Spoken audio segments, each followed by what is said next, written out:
പൗലോസ്ലീഹയുടെ രണ്ടാം യെരൂശലേം യാത്രയുടെ രണ്ടാമത്തെ ഉദ്ദേശ്യം താൻ ഓടുന്നതോ വെറുതെ എന്ന് വരാതിരിക്കുവാൻ താൻ ജാതികളുടെ ഇടയിൽ പ്രസംഗിക്കുന്ന സുവിശേഷം പ്രമാണികളോട് വിവരിക്കുവാൻ അത്രേ പോയത്. കർത്താവിൻ്റെ അപ്പോസ്തലന്മാരായവർ പരിച്ഛേദനക്കാരുടെ അഥവാ യഹൂദന്മാരുടെ ഇടയിൽ സുവിശേഷഘോഷണം ചെയ്തപ്പോൾ പൗലോസ് അപ്പോസ്തലൻ അഗ്രകർമ്മക്കാരുടെ ഇടയിൽ അഥവാ യഹൂദന്മാരല്ലാത്ത ജാതികളുടെ ഇടയിൽ സുവിശേഷഘോഷണം നടത്തി.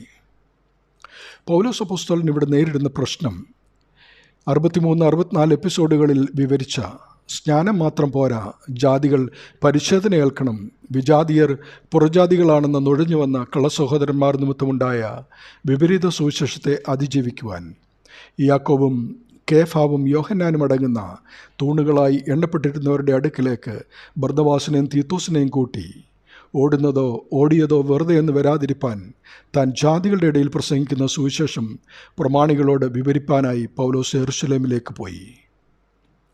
തീത്തോസിൻ്റെ പിതാവ് യവനനും മാതാവ് യഹൂദ സ്ത്രീയുമായിരുന്നു. അപ്പോസ്തലത്വത്തിൻ്റെ തൂണുകളായി എണ്ണപ്പെട്ടവർ തീത്തോസ് പരിച്ഛേദന ഏൽക്കണമെന്ന് ആവശ്യപ്പെട്ടില്ല. എന്നാൽ പൗലോസിനും ബർന്നബാസിനും കൂട്ടായ്മയുടെ വലം കൈ കൊടുക്കുകയും ചെയ്തു. അത് പൗലോസ് അപ്പോസ്തലൻ്റെ സുവിശേഷ രീതിയെ ശരിവെക്കുന്നതായിരുന്നു. ആ തീരുമാനം ലോകമെമ്പാടും സുവിശേഷം പ്രചരിക്കുവാനും മാനവരാശിയിലേക്ക് സഭ വളരുവാനും ഇടയാക്കി. അല്ലെങ്കിൽ പരിച്ഛേദനയേറ്റ യഹൂദന്മാർക്ക് മാത്രമായി ക്രിസ്തുമതം ചുരുങ്ങിപ്പോയേനെ. മാനവരാശിയുടെ രക്ഷയ്ക്കായിട്ടാണ് ക്രിസ്തു വന്നു എന്നത് അന്വർത്ഥമാക്കുവാൻ ഇതിടയാക്കി. അതിനായി ദർശനത്തിൽ പത്രോസ് അപ്പോസ്തലനിൽ കൂടിയും പരിശുദ്ധാത്മാവ് പ്രവർത്തിച്ചു.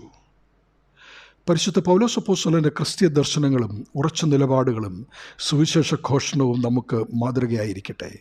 നമ്മിൽ കൂടിയും സുവിശേഷം പ്രചരിക്കട്ടെ. നമ്മുടെ ജീവിതം മറ്റുള്ളവർക്ക് മാതൃകയായി തീരട്ടെ. ദൈവനാമം മഹത്വപ്പെടട്ടെ. ആമീൻ.